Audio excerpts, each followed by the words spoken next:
வணக்கம். சொல்வனம் வினாவனம் பகுதியில் புதிய விருந்தினர் ரவிச்சந்திரன் அண்ணாசாமி. இவர் காரைக்குடியிலிருந்து பல தசாப்தங்களாக கிளீவ்லாண்டில் வசிப்பவர். பல்வேறு துறைகளில் சாதனை புரிந்தவர். இவரை போன்ற தமிழர்கள் மீண்டும் மீண்டும் சொல்வனத்திற்கு வந்து நமக்கு பல அரிய விஷயங்களை பகிர்வது மிக்க மகிழ்ச்சி. ரவிச்சந்திரன், உங்களை பற்றி ஒரு சுருக்கமான அறிமுகம் தர முடியுமா? வணக்கம். என்னுடைய பேர் ரவிச்சந்திரன். நான் பிறந்து வளர்ந்ததெல்லாம் காரைக்குடியில். அதுக்கப்புறம் எலக்ட்ரானிக்ஸ், மின் அணுத்துறையிலும் கம்ப்யூட்டர் துறையிலும் மேற்கொண்டு நிறைய படித்ததுக்கப்புறம் கடந்த 20-30 வருடங்களாக அமெரிக்காவில் இருக்கிறேன்.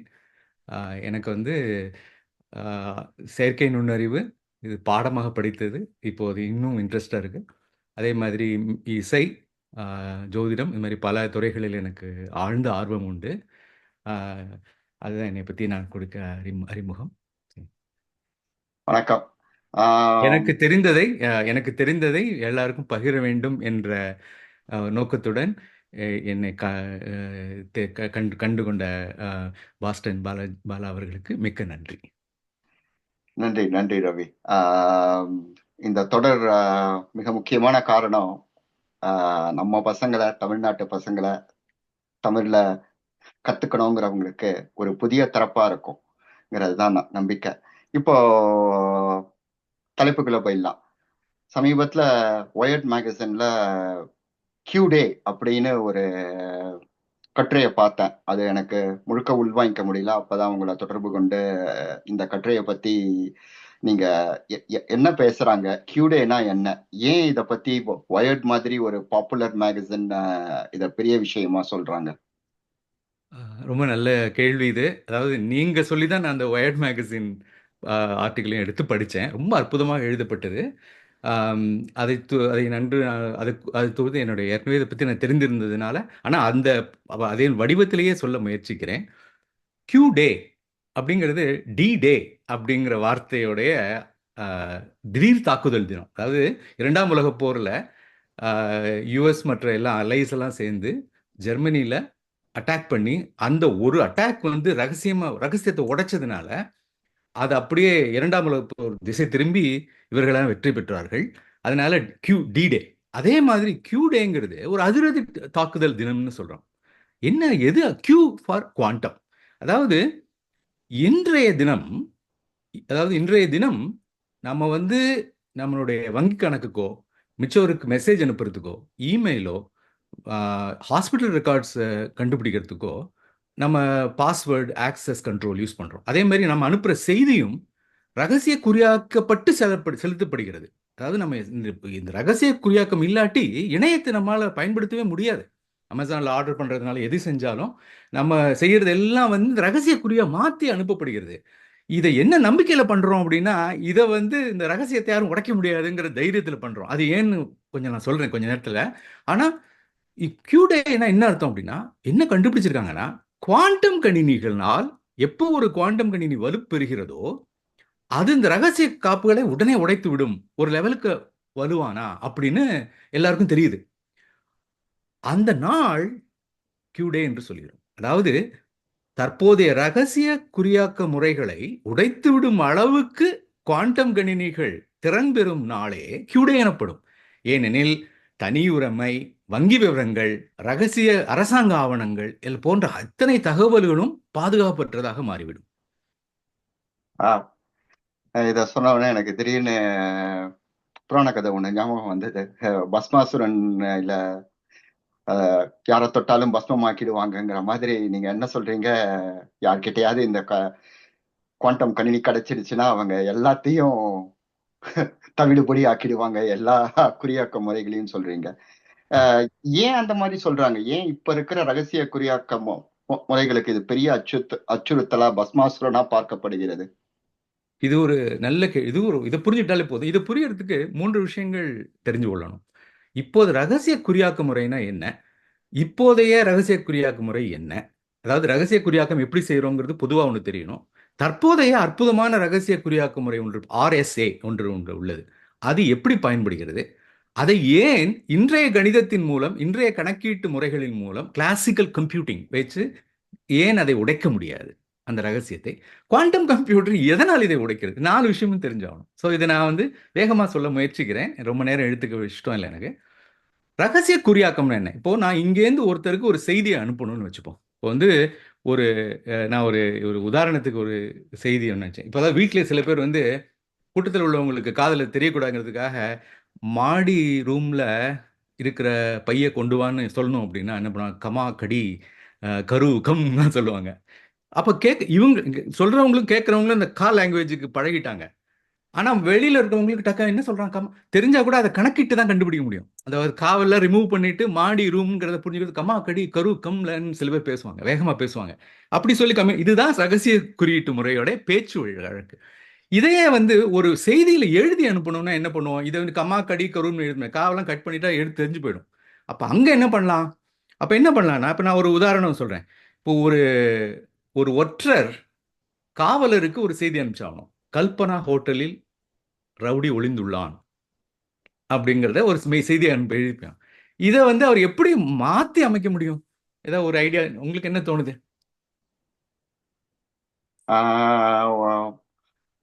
ஹோட்டல் பேரை நம்ம இத சொன்னா அதுங்கிற மாதிரி, அதாவது கோயிலுக்கு போறோம் நம்ம சொல்ற மாதிரி வேற ஏதாவது ஒரு இதை சொல்லலாம். ஹோட்டலுங்கிறதுக்கு வந்து கோவில்னு வச்சுக்கலாம். கல்பனாங்கிறதுக்கு காமாட்சின்னு வச்சுக்கலாம். காமாட்சி கோவில் அப்படின்னு சொன்னா கல்பனா ஹோட்டல் அப்படிங்கிறதுக்கு ஒரு ஒரு என்ன சொல்லலாம், ஒரு 1000 வார்த்தைகளுக்கு ஒரு ரொம்ப சாதாரணமான வம்பற்ற ஒரு மொழி தொகுப்பு வச்சுட்டு அந்த ஒரு டிக்ஷனரி மாதிரி வச்சுட்டு ரவுடி அப்படிங்கிறதுக்கு வந்து நீங்க என்ன சொல்லலாம், ஆஞ்சநேயர்னு கூட சொல்லலாம். சும்மா அதாவது பேச்சுக்கு சொல்றேன் நான். ஒளிந்துள்ளான் அப்படிங்கிறதுக்கு பதிலா எப்படி சொல்லலாம்னா பள்ளி கொண்டிருக்கிறார்னு சொல்லலாம். எழுந்து வந்துட்டான் அப்படிங்கிறதுக்கு அவர் வந்து காட்சி தருகிறார்னு சொல்லலாம். இப்போ செய்தி இது ரொம்ப நல்ல அற்புதமான மெத்தட். நான் நினைச்சிருந்ததை விட நீங்க சொன்னது நல்ல மெத்தட். அதாவது இது ஸ்டெகனோகிராஃபின்னு பேரு. அதாவது ஒவ்வொரு வார்த்தைக்கும் வம்பற்ற இன்னொரு வார்த்தையை வச்சு நீ சொல்றவன் என்ன சொல்றான்? இது பாரு, காமாட்சி கோயில்ல இன்னைக்கு ஆஞ்சநேயர் உற்சவம் அப்படின்னு சொல்லுவோம். ஆனா உண்மையில நம்ம சொல்ல வர்ற செய்தி வந்து கல்பனா ஹோட்டல்ல ரவுடி வரப்போறான் அப்படிங்கிற. ஸோ இது அற்புதமான இது ஒரு முறை. இது பேர் ஸ்டெகனோகிராஃபின்னு பேர். ஆனா இது பண்றதுல என்ன பிரச்சனை அப்படின்னா, நான் உங்களுக்கு அனுப்பக்கூடிய செய்தி 10,000 வார்த்தைகளாவது வேணும், மாத்தி மாத்தி வேற வேற. அந்த 10,000த்துக்கும் உங்களுக்கு நான் ஒரு டிக்ஷனரி பண்ணி அனுப்பணும். பண்ணதுக்கப்புறம் அதில் அதை நீங்கள் அதனால அந்த முறை வந்து ஸ்டெகனோகிராஃபிங்கிறது ரொம்ப நல்ல முறை. ஆனால் அது ப்ராக்டிக்கலாக வந்து ஆயிரக்கணக்கான பேர்களுக்கு ரகசிய செய்தி அனுப்புறதுக்கு பயன்படுத்த முடியாது. அதனால என்ன பண்ணியிருக்காங்க, எழுத்தா மாத்துறது. இப்போ கல்பனா ஹோட்டலுங்கிறத கானாவுக்கு பதிலாக அடுத்த எழுத்தான க ங அல்லது ச வச்சுப்போம், ரைட்? கானாக்கு அப்புறம் சானா, இல்லுக்கு அப்புறம் லா ரா இரு, பானாக்கு பதிலாக மானா, நானாக்கு பதிலாக பானா. இப்போ வந்து கல்பனாங்கிற வார்த்தையை சர்மபா அப்படின்னு எழுதிடுவோம். இப்போ இதே மாதிரி ஓட்டலில் அப்படிங்கிறது லிகான்னு இருக்கும். அதாவது இந்த மாதிரி டக்குன்னு படிக்கும்போது எல்லா எழுத்தும் ஒரு எழுத்து தள்ளி தள்ளி எழுதி அடுத்த எழுத்தை யூஸ் பண்ணி எழுதுறது. இதுக்கு பேர் சீசர் ஷிஃப்ட்னு பேர். டக்குன்னு பார்க்குறவங்களுக்கு இது படிக்கவே முடியாது. ஆனால் நீங்கள் என்ன பண்ணுவீங்க, எல்லா எழுத்தையும் திருப்பி ஒவ்வொரு ஷிஃப்ட் பண்ணி ஒரிஜினல் மெசேஜை ரெக்கவர் பண்ணிடலாம். இது என்கிரிப்ஷன் டீக்ரிப்ஷன், அதாவது குறியாக்கல் குறி நீக்கல். அற்புதம். இப்போ இது ரெண்டாவது எப்படி குறியாக்கம்னு சொல்லியாச்சு. இந்த நவீன முறைக்கு இதெல்லாம் கூட ஈஸியாக கண்டுபிடிச்சலாம். ஏன்னா ஒரு கம்ப்யூட்டரை வச்சு எல்லா விதமான ஷிஃப்டையும் ட்ரை பண்ணி எல்லா விதமான ஷிஃப்ட்டுக்கும் ட்ரை பண்ணி தேடி கண்டுபிடிச்சு குவிக்காக கிராக் பண்ணிடலாம். அதுக்கு இவங்க என்ன கண்டுபிடிச்சாங்க, RSAங்கிற முறையை கண்டுபிடிச்சாங்க. அதில் என்ன பண்ணாங்கன்னா அது நான் உள்ளமா டீப்பாக போக விரும்பலை இன்னைக்கு. இன்னொரு நாள் இதை பார்ப்போம். ரொம்ப அற்புதமான முறை. 1980களிலே கண்டுபிடிக்கப்பட்ட முறை இது. 2 பகா எண்கள், பிரைம் நம்பர்ஸ், 2 பகா எண்களை பயன்படுத்தி அது ரெண்டையும் ஒன்றோடொன்று பெருக்கினால் ஒரு நீளமான பகுபடி எண் கிடைக்கிறது.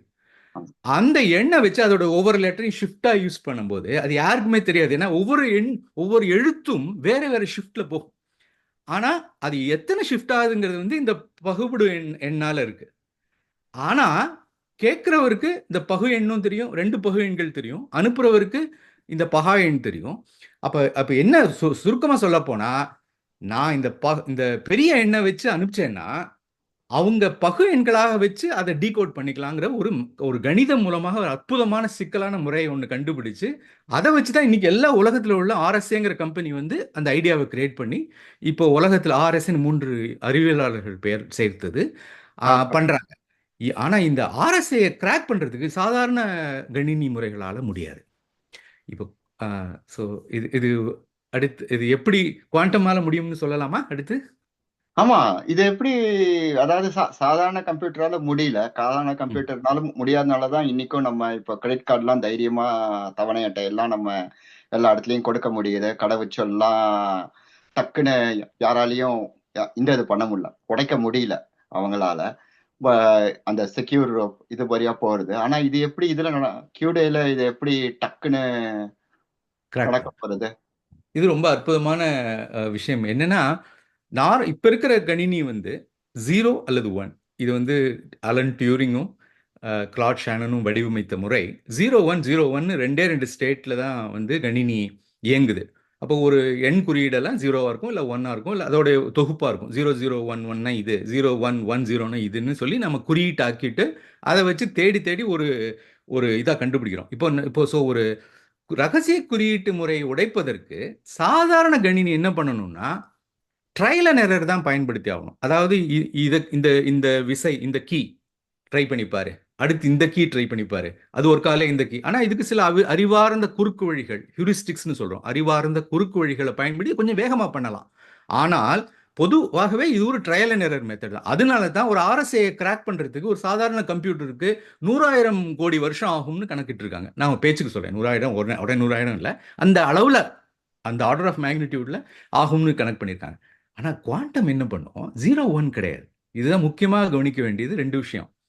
நார்மல் கணக்கீடுகள் 0 1 2 நிலை கணக்குகள். குவாண்டம் கணக்குகள் 0விலிருந்து 1 வரைக்கும் உள்ள எல்லா விதமான நுணுக்கமான நிலைகளையும் அது ஒன்று. ரெண்டாவது இது ஒன்றடுத்து ஒன்று சீரியல் மெத்தட்.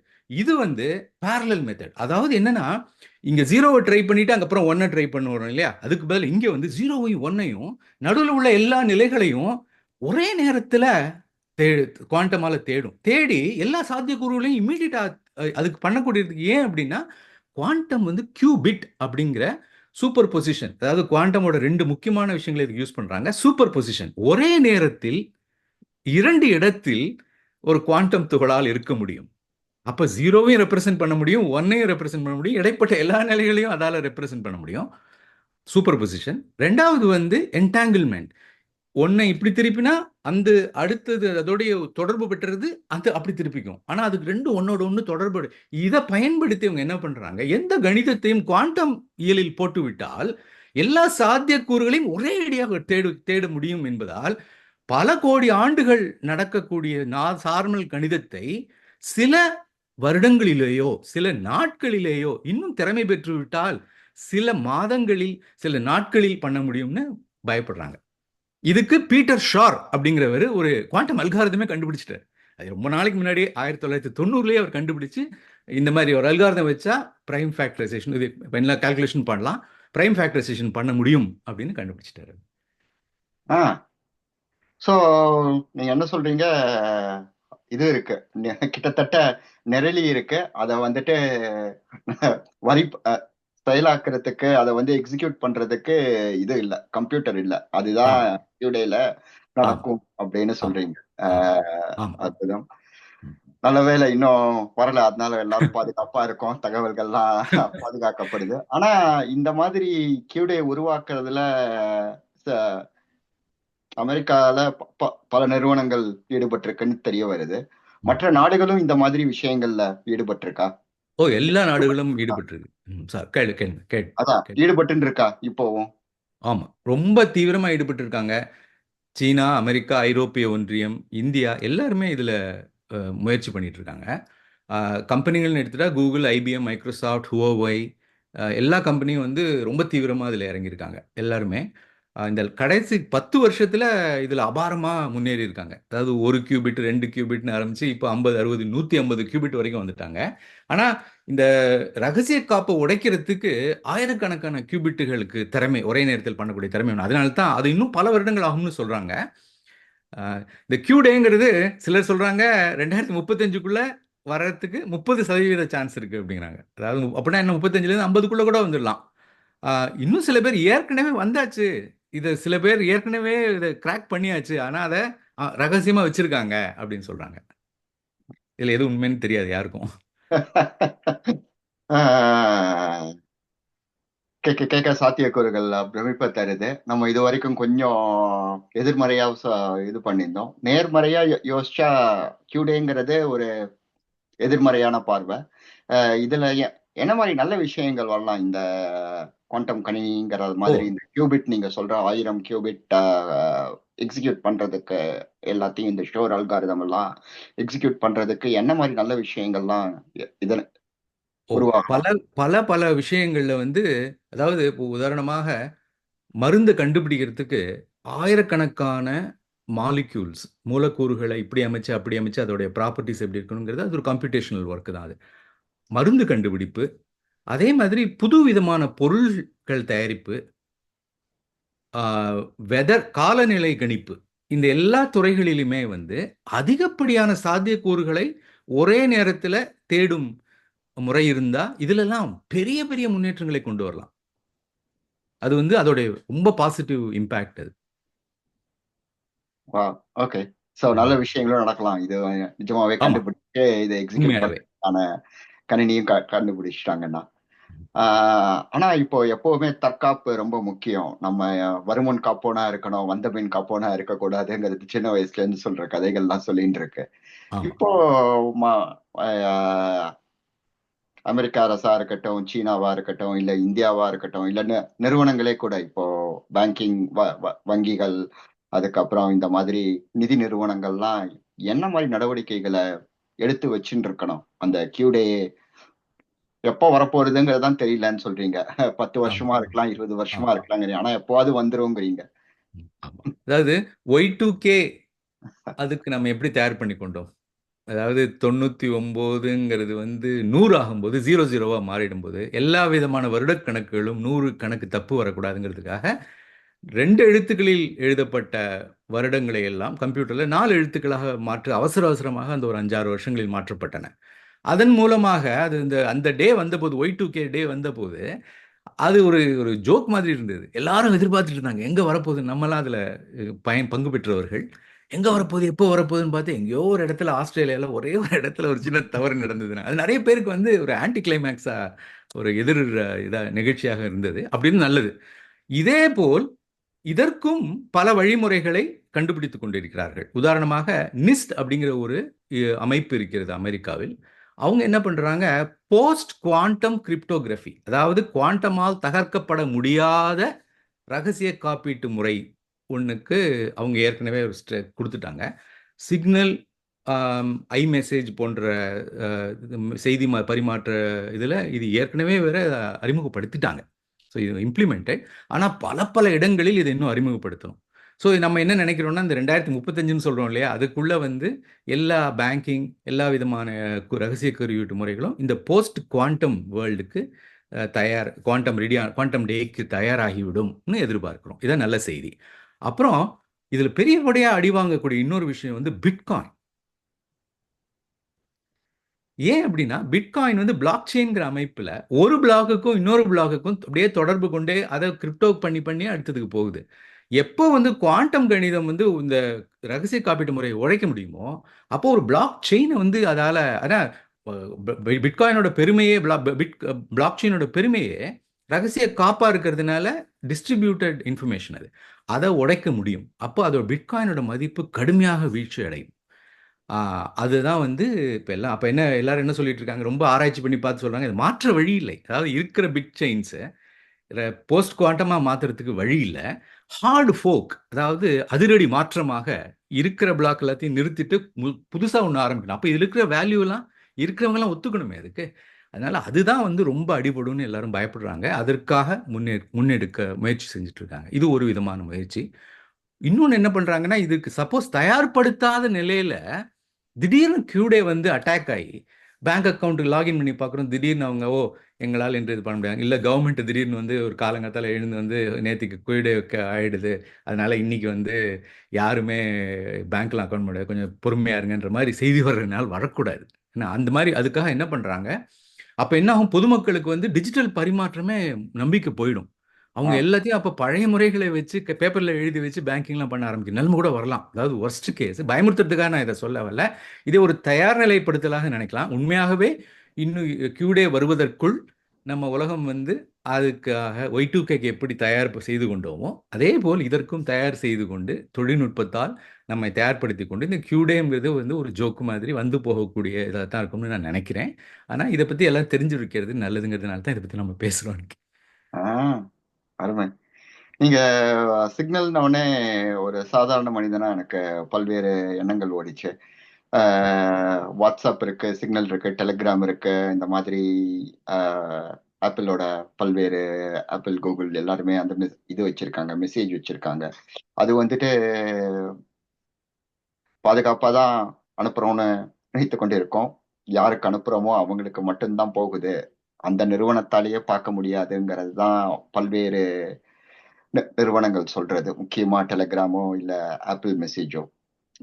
மற்ற நிறுவனங்கள் அவ்வளவு தூரம் வாக்கு கொடுக்கலனாலும் இதெல்லாம் எப்படி மாறப்போகுது? இப்ப கூட சிக்னல்ல வேற யாரையோ சேர்த்ததுனால ஒரு பிரச்சனை வந்ததே ஒழிய அந்த என்கிரிப்ஷன்னாலேயோ டிகிரிப்ஷன்னாலேயோ இல்ல ரெஸ்ட்ல டேட்டா வந்துட்டு என்கிரிப்டடா இருக்கிறதுனால சிக்கல் வரலன்னு நினைக்கிறேன். இதெல்லாம் எப்படி பாக்குறீங்க நீங்க?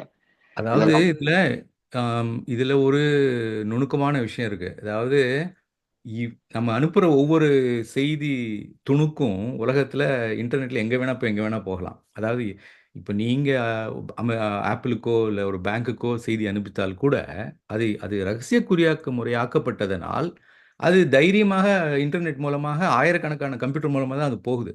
தேவைப்பட்டவங்க எங்க வேணா அதை டேப் பண்ணி எடுத்துக்க முடியும். இப்போ என்ன சொல்றாங்கன்னா இதுல ஒரு புது மெத்தட் ஒன்று சொல்றாங்க. சும்மா சேமித்து வை, பிற்பாடு ரகசியத்தை உடைத்துக் கொள்ளலாம் அப்படின்னு ஒரு டெக்னிக் சொல்றாங்க. அப்படின்னு என்னன்னா பெரிய பெரிய கவர்மெண்ட்ஸ் கூட நம்ம போல அரசாங்கங்கள் கூட அதே மாதிரி ஹேக்கர்ஸ் என்ன பண்ணுவாங்க? 10 வருஷ கணக்குல நடக்கிற எல்லா பேக்கெட்டையும் வாங்கி வாங்கி வாங்கி சேர்த்து வச்சிருக்காங்க. ஏன்னா ஒரு நாள் குவாண்டம் வரும். அப்போ அதை வச்சு இது எல்லாத்தையும் உடைச்சு பார்த்து கண்டுபிடிக்கலாம். அதுக்குள்ள பல விஷயங்கள், ஃபார் எக்ஸாம்பிள் என்னுடைய கிரெடிட் கார்டு நம்பர் வந்து அன்னைக்குள்ள மாறி இருக்கலாம். 10 வருஷம் கழிச்சு யாராவது இன்னைக்குள்ள கிரெடிட் கார்டை 10 வருஷம் கழிச்சு ஒருத்தர் மாத்தினாங்க அப்படின்னா நான் கவலைப்பட போறதில்லை. ஆனா என்னுடைய பேங்க் அக்கவுண்ட் இருக்கலாம். அப்ப நம்ம இன்னொன்னு கத்துக்க வேண்டிய விஷயம் என்னன்னா, கூடுமான வரைக்கும் நம்ம அவேரா தான் இருக்கணும்.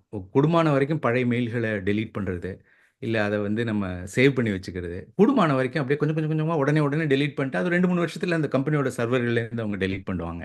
ஸோ 10 வருஷம் கழிச்சு குவாண்டம் வர்றதுக்கு நம்ம வந்து லோ இன்ஃபர்மேஷன் ஃபுட்பிரிண்ட், இது புது வார்த்தைய இப்ப தான் நான் சொல்ல வரேன். நம்மளுடைய நம்மளுடைய செய்தி ஃபுட்பிரிண்ட்ட ரொம்ப ஸ்லோவா வச்சுக்கிறது நல்லது. நம்மள பத்தி வெளியில தெரியாம கூடுமான வரையும் மறைச்சு வச்சுக்கிறது நமக்கு நல்லது. அற்புதமான கருத்து. Low information footprint, low carbon ஃபுட்பிரிண்ட்ங்கிற மாதிரி பொன்னெழுத்துக்கள்ல பொறிக்கப்பட வேண்டிய விஷயம் மாதிரி தோணுது.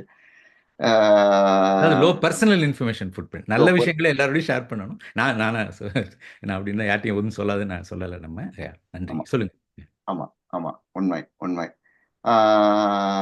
ஸோ ஒரு அறிவியல் புனைவு மாதிரி இப்போ கொஞ்ச நேரம் கடைசியா யோசிப்போம். இது வரைக்கும் சொன்னது எல்லாமே 100% சாத்தியங்கள். ஆனா கொஞ்சம் கற்பனையை தட்டி விட்டோம்னா கியூடே வந்துடுச்சு. நாளை கழிச்சு ஒரு 3 நாள்ல திங்கட்கிழமை காத்தால உலகம் எப்படி இருக்கும்னு நினைக்கிறீங்க? ஆஹ் நீங்க ஒரு என்ன மாதிரி மாற்றங்களை சந்திப்போம்?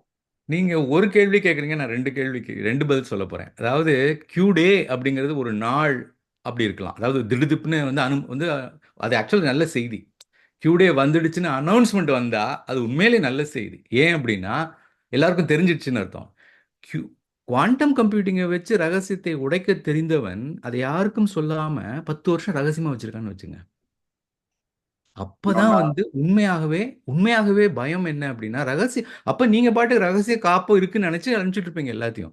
அது எப்படி தெரியும்னு யோசிச்சிருக்காங்க. என்னன்னா இப்போ திடீர்னு எங்கேயோ ஒரு இடத்துல ஒரு ஏதோ நீர்மூழ்கி கப்பல், ஒரு போர் நீர்மூழ்கி கப்பல், ஒரு வார் சப்மரீன் வந்து ஒரு இடத்துக்கு போயிட்டு இருக்கு. திடுதிப்புன்னு அது இப்போ திடீர்னு எதிரி கப்பல்கள் அவங்களை சூழ்ந்து கொள்ளுறாங்க. எப்படி அப்படின்னா, 5 வருஷமா அந்த கப்பல் அனுப்பும் ரகசிய செய்திகளை வேறொரு எதிரி நாடு சேர்த்து வைத்துக் கொண்டிருக்கிறது. அது சேர்த்து வைத்துக்கொண்டு, அந்த அடுத்த பிளான் எங்க போறாங்கன்னு தெரிஞ்சு, சரியான சந்தர்ப்பத்தில் திடீர்னு வருவாங்க. ஆனா, இது குவாண்டம வச்சு பண்ணினாங்கன்றதும் யாருக்கும் தெரியாது. அப்ப அவங்க குவாண்டம கிராக் பண்ணிட்டோங்கிறதையும் சொல்லாம வச்சிருக்கலாம். இப்போ இந்த மாதிரி ஒரு நிகழ்வு நடக்கலாம். அதாவது கொஞ்சம் கொஞ்சமா, அதாவது எங்கெங்க இங்க ஒன்று, அங்க ஒன்றாக பல வருடங்களுக்கு சொல்ல விளக்க முடியாத அபூர்வமான ரகசிய உடைப்புகள் நிகழ்ந்தா, யாரோ ஒருத்தர் ஏற்கனவே பண்ணிட்டாங்கன்னு அர்த்தம். ஆனா கியூ டே அப்படின்னு ஆயிடுச்சுல தெரிஞ்சு ஒரு கம்பெனி கூகுளோ ஐபிஎம்மோ இல்லை ஒரு ஒரு கம்பெனியோ நாங்கள் இந்த கியூ கேப்பபிலிட்டி வந்துடுது எங்களால் வந்து 10,000 கியூபிட்டை வந்து இதோ பாருங்க ஆர்எஸ்ஏ கிராக் பண்ணிடுவோம் இன்னொரு 3 மாசத்துல அப்படின்றத அனௌன்ஸ் பண்ணிட்டாங்க அப்படின்னா அப்போ அது வரைக்கும் நம்ம தயாராகாமல் இருந்தால் அது ஒரு பெரிய சமூக கலவரத்தை உருவாக்கும். அதாவது கலவரம்னா கன்ஃபியூஷன் உருவாக்கும். ஏன்னா வந்து வங்கிகள்லேருந்து எல்லாரும் பணத்தை எடுக்க ட்ரை பண்ணுவாங்க. அந்த மாதிரி நிகழ்வுகள்லாம் நடக்க ஆரம்பிக்கலாம். அதனால இது வந்து வங்கித்துறை, அரசாங்கத்துறை, பாதுகாப்புத்துறை, ஈவன் பெரிய டெக் இவங்க எல்லாருக்குமே வந்து இது இது சரியான முறையில் இதற்கு தயாராகி இதை தவிர்ப்பது இந்த அபாயமா கியூடேயே ஒரு அச்சுறுத்தல்ங்கிற நிலைமையிலிருந்து அதற்கு நம்ம தயாராயிட்டோம் அப்படின்னா அதோடைய நல்ல குணங்களுக்கு நல்ல பயன்களுக்கு ரெடி ஆயிடுவோம்னு அர்த்தம். அதை நோக்கி தான் எல்லாரும் வேகமாக போயிட்டு இருக்காங்க. நான் இங்கே சொல்ல வர்றதுக்கு காரணம் வந்து எல்லாரையும் பயமுறுத்துறதுங்கிறது கிடையாது. என்னன்னு தெரிஞ்சுக்கணும். அதே சமயத்தில் இது ஒரு Y2K மாதிரின்னு சொல்றதுக்கு காரணம் என்ன அப்படின்னா அது உரிய பாசிட்டிவ் ஆங்கிள். அதுக்காக தான் இப்போ நம்ம அப்படி சொல்றோம். அருமை அருமை. இவ்வளவு நேரம் கியூடேங்கிறதுனா என்ன, கியூடே என்னெல்லாம் பண்ணும், கியூடேக்கு எப்படி தயார் பண்ணிக்கணும் அப்படிங்கிறத ரவி ரொம்ப சுவாரஸ்யமா ரொம்ப தெளிவா ஆழமாவும் சொன்னீங்க. அந்த பல்வேறு குறியீடுகளை பத்தி அவைகள்லாம் இன்னும் சுவாரஸ்யமா இருக்கு. அந்த கிரிப்டோகிராஃபி, என்கிரிப்ஷன், டீக்ரிப்ஷன், அது ஒரு மிகப்பெரிய துறை. அது எப்பவுமே எனக்கு ஒரு புரியாத துறை. ஏதோ நம்ம முதல் தடவை இந்த கீ எல்லாம் பப்ளிக் கீ பிரைவேட் கீங்கிற மாதிரிங்கிற கான்செப்ட் வந்து இந்த போது யாரோ பப்ளிக் கீ என்னன்னு கேட்டபோது பிரைவேட் கீயை நான் கொடுத்த உடனே அவங்க தலையில அடிச்சுட்டு தயவு செஞ்சு பிரைவேட் கீயை கொடுக்காத, இத மாதிரி நீ இன்னொருத்தர்கிட்ட கொடுத்தேன்னா எல்லா சாவியும் போயிடும், மொத்த மாஸ்டர் கீயை நீ கொடுக்குற அப்படிங்கிற மாதிரி அவங்க எல்லாம் சொன்னபோது பயமாவும் இருந்தது. இதை பத்தி நம்ம இன்னும் கொஞ்சம் விரிவா உங்களோட நான் பேசணும்னு எதிர்பார்க்கிறேன். இன்றைய ஃபோக்கஸ் வந்து கியூடே. வேற ஏதாவது சொல்லணும்னு நினைக்கிறீங்களா முத்தாய்ப்பா? அதாவது நான் குவாண்டம் துறையில் விற்பனன் அல்ல. நான் வந்து ஓரளவுக்கு ஆர்டிஃபிஷியல் இன்டெலிஜென்ஸ் மெஷின் லேர்னிங் துறையில் 30 வருஷமா ஆராய்ச்சிகள் செய்து கொண்டு வருகிறேன். அதனால அதில் எனக்கு நல்ல ஒரு பயிற்சி உள்ளது. குவாண்டம் துறைங்கிறது புதுத்துறை தான் எனக்கு. நான் அதனால பொதுப்படியாக இதுதான் சொல்லியிருக்கிறேன். அதனால் இதை கேட்டுக்கொண்டிருக்கும் குவாண்டம் விற்பனர்கள் இதில் உள்ள தவறுகளை திருத்தி கீழே கமெண்ட்ல போடலாம். அவர்களும் இதற்கு எதிர்வினை செய்யலாம். ரொம்ப நான் விரும்புகிறேன். அது மற்றபடி இது ஒரு அற்புதமான ஆர்டிக்கிள். அதை எடுத்து படிக்கும்போது நானும் நிறைய புது விஷயங்களை அதில் கற்றுக்கிட்டேன். அதாவது இன்னொருத்தருக்கு ஒரு விஷயத்த சொல்லி ஆகணுங்கிற கட்டாயம் வரும்போது தான் நம்ம வந்து அதை ஒழுங்காக கற்றுக்குவோம். You are a good student only when you want to teach அப்படின்னு சொல்லுவாங்கல்ல. அந்த மாதிரி இது எனக்கு ஒரு நல்ல வாய்ப்பாக அமைந்தது. இதுதான் நான் முதல்ல கொடுக்கக்கூடிய இன்டர்வியூ. அதனால் என்னுடைய தமிழிலோ என்னுடைய சிந்தனை வரிசையிலேயோ ஏதாவது குற்றங்கள் இருந்தால் தயவு செஞ்சு மன்னிச்சுங்க. நம்ம நிறைய சந்தித்து நிறைய பேசலாம். குறியீட்டு துறை பற்றி நிறைய விஷயங்கள் நம்ம பேசலாம். உதாரணங்களோட பேசி புரிஞ்சு கொள்ளலாம். நன்றி நன்றி நன்றி ரவி. உங்களோட மியூசிக் சேனலுக்கு 1,00,000க்கும் மேற்பட்ட சந்தாதாரர்கள் இருக்காங்கன்னு நீங்க சொன்னபோது பிரமிப்பாவும் மகிழ்ச்சியாகவும் சந்தோஷமாவும் இருந்தது. அந்த மாதிரி ஒரு வல்லுனர், கலை வித்தகர், பல முகங்களை கொண்டவர் உங்களை தொடர்ச்சியா சந்திச்சு நம்ம பல்வேறு விஷயங்களை குறித்து பேசுவோம். இது சொல்வனம் வினாவனம். முந்தைய அறிமுகங்களை பாருங்கள். வெங்கட் குவாண்டம் கணினி பத்தி 2-3 பாடங்கள் மற்றும் அறிமுகங்கள் கொடுத்திருக்கிறார். அவையும் இதற்கு வெகுவாக உதவும். மீண்டும் அடுத்த வினாவனத்தில் நாம் சந்திப்போம். நன்றி, வணக்கம். மிக்க நன்றி.